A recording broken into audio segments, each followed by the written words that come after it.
you ever have one of those mornings where the quiet is almost suspicious? Like life is holding its breath, just waiting to throw you a curveball. That was me right before the day two fake cops knocked on my door ready to drag me away over a supposed HOA violation. Except little did they know I'm the chief of police. Yeah, that happened. And the whole mess got caught on camera. I remember it clear as day. The knock wasn't loud, just 3 deliberate raps, but something about it made me pause in the middle of folding my newspaper. I had coffee, brewing a rare moment of peace on a Saturday morning. Normally, that's the only time I really get to breathe a little sanctuary before the world starts asking for pieces of me. But those knocks, man, they weren't just someone selling cookies. They had weight to them. I walked to the door, peeked through the peephole, and froze. There were 2 guys standing on my porch in what looked like Navy-style uniforms, badges catching the sunlight. One tall clipboard in hand, the other standing like he was waiting for trouble, thumb just barely resting on a holstered gun. The tall one called out all official. "Mr. Harlan, we have a warrant for your arrest." Now you spend enough years in law enforcement, you learn a thing or two about authority. Real authority doesn't have to flex. And these 2, their voices were just off, flat rehearsed like they'd memorized the lines from a bad cop show. So I cracked the door just halfway. "Can I see your IDs?" I said. The tall one didn't even blink. "We'll explain everything once you're in custody, sir. It's about a city code violation." I had to stop myself from laughing. City code! For what not sorting my recycling, I'd paid every fine, answered every letter. Heck, the only fights I'd had lately were with the HOA about stuff like my mailbox paint or my pickup being too visible. Calm as I could, I asked, "Which department are you with?" The other guy chimed in, rough and impatient. "Don't make this harder than it needs to be. Step outside." I noticed the patches on their sleeves, Metro Enforcement Division. Never heard of it. And the badge numbers both ended in zeros. Rookie mistake. "Give me 1 second, I said, and shut the door. I took a breath. Heartbeat steady, more out of habit than fear, grabbed my phone and hit the dispatch priority contact. "This is Chief Harlan," I said quietly. "2 males at my house claiming to be law enforcement. Check for any warrants under my name." The dispatcher was confused. "Chief, there's nothing. You want backup? Send units." No sirens. I went back to the door. The guys were still there trying to look tough, but glancing around like maybe they'd bitten off more than they could chew. I opened the door wider. "Gentlemen," I asked for identification. The tall one flashed a badge so fast it could have come from a Halloween store. I just smiled. "Metro Enforcement Division, huh? That's right." "Interesting," I said. "Because there's no such department in this county." The short one stepped forward, getting bold. "Sir, are you resisting?" My voice got hard. "No, I'm waiting." Just then I heard the low rumble of engines, 3 black SUVs rolling up, slow and silent, no lights, just all the authority in the world.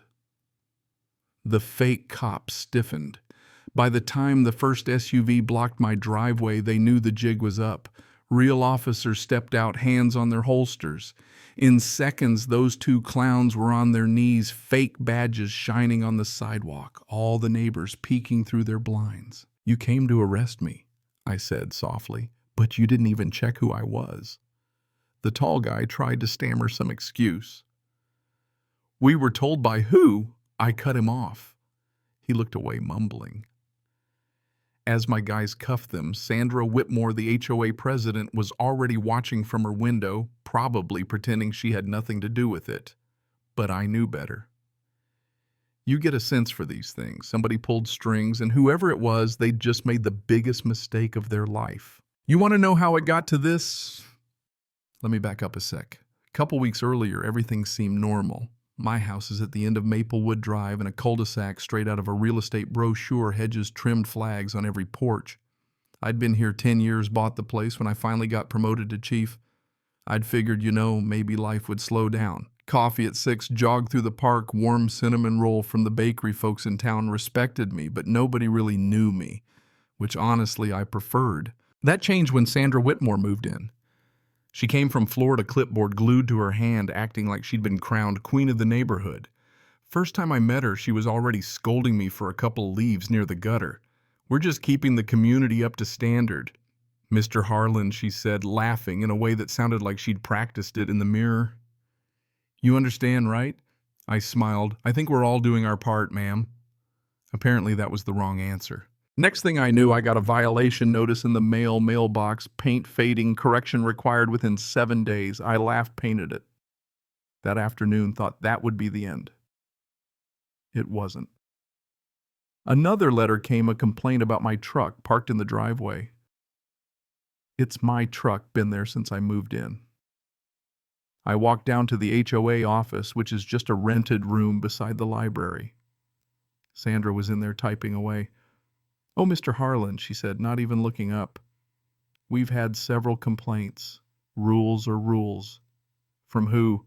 That's confidential. See, I've worked with a lot of rule books. They usually make sense if you apply them equally. Sandra didn't like that. She sent more notices. I kept fixing things. But the tone changed. It wasn't about rules. It was about control. My neighbor Harold, retired electrician, stopped me one day. You got one of those letters too, huh? He said, shaking his head. She's been running meetings like it's her own courtroom. Folks are scared to speak up. Scared of what? Being next. He just shrugged. I started checking my security cameras at night, just a habit. Something told me this wasn't over. Turns out I was right.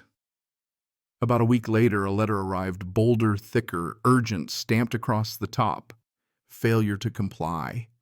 Immediate hearing required. It wasn't about the mailbox or the truck anymore. It was about me. That HOA meeting was tense. Sandra, her two lapdog board members, Lydia and Gordon, sitting up front. Repeated non-compliance at 1149 Maplewood Drive, she announced. That's my address. You've been sent 3 notices regarding your property mailbox truck flag. Yet you continue to disregard our rules. I told her I've complied with every notice. My truck's parked on my property flags within the limit. Sandra shot back. Several residents feel the overall appearance doesn't align with the neighborhood's image. Lydia piped up, it's about uniformity. We just want everything to look cohesive. Gordon, bless his heart, tried to move on, but Sandra was on a roll. She wanted to fine me for continued resistance. That's when I stood up. So let me get this straight. You're fining me for following your rules because you don't like how it looks. Sandra faltered. We have the right to enforce community standards, and I have the right to due process. If you're issuing fines, I want documentation, photos, written complaints, board member votes. The room went dead quiet. That's not typically shared with homeowners, she said. Then this meeting is over. As I left, she muttered, some people think the rules don't apply to them. I looked her right in the eye. Some people just don't like being challenged by someone they can't control. Harold caught up with me outside. They'll push harder now, he said. Maybe you should tell them what you do for a living. I shook my head. Let them show who they are. And boy, did they ever. Next thing I know, an emergency HOA meeting gets called. No agenda, just compliance concerns. Whole halls buzzing. Sandra's pacing with her clipboard, eyes darting. She flashes a slide. My house zoomed in on my flag truck lawn. While we appreciate patriotism, we must maintain visual harmony. Then she brings up my nephew's car. He's a paramedic, works nights, parks at my place sometimes. But the rule says I know what the rule says, I told her. Exceptions for emergency and family visitors. Perhaps next time notify us in advance, she said, still smiling. Do other residents have to do that? She dodged. We handle complaints case by case. Then why am I the only one getting them? My neighbor Harold stood up. You're singling him out and everybody knows it. People started murmuring. First time Sandra looked rattled. We just want consistency, can't have people bending rules whenever it suits them. Consistency starts with fairness, I said. You enforce rules selectively. That's not order, that's control. You think you're above the HOA? No, ma'am. I just don't think the HOA is above the law. When she called a vote to fine me, not one hand went up. Not even Lydia's. As I left, Sandra glared at me from behind the glass doors. Her face wasn't just angry, it was calculating. And that's when I realized this wasn't about the HOA anymore. It was personal. I just didn't know how far she'd go to prove her point. But you know what? Folks like Sandra, when they lose control, they do desperate things. She made 2 calls that night, hired a couple of washed-up security guys, Rick and Eddie, to make it official, maybe rattle me a bit. Only problem was, she never bothered to check who I really was. So when those fake officers showed up looking to drag me away in front of my neighbors, they ended up the ones on their knees. Sandra tried to play dumb, but the investigation moved fast. Doorbell footage, text messages, board emails, all pointing back to her.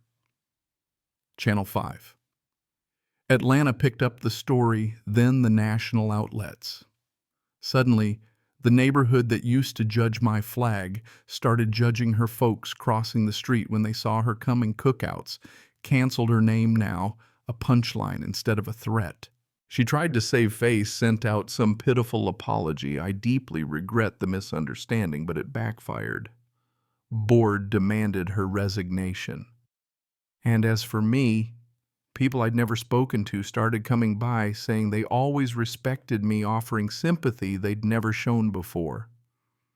I didn't reply to most. I knew what guilt sounded like when it wore a friendly tone. That night, Harold came over with a 6-pack. Never seen someone handle a mess like that with so much composure, he said. I learned early on anger makes noise. Dignity leaves evidence, I told him. You think she'll go to jail, he asked. Probably not, but her name's ruined. People like her fear that more than anything. The real twist, though. A week later, I get a photo texted to me, my front yard shot from across the street. The message, "You may have won, but you don't belong here." I didn't get mad. I just forwarded it to the detective. I'm done letting fear decide where I stand. The fallout was ugly, split the community in half. Some neighbors felt bad, others doubled down on their silence. The truth is, real change doesn't happen because one bad apple gets exposed. It happens when good people finally decide to stop looking away. So if you've stuck with me this far, here's the heart of it. Character isn't proven when life is easy, but when it's hell-bent on testing your patience. If someone tries to drag your name through the mud, don't lose your head. Keep your dignity close and your voice steady. That's how you remind the world that strength isn't loud, and justice doesn't always need a badge to be real. Now I gotta ask, have you ever faced down a bully in your own backyard? What would you have done if you were me? Drop your thoughts below, tell me where you're watching from, and share your own story. Because this conversation's a lot bigger than just one neighborhood.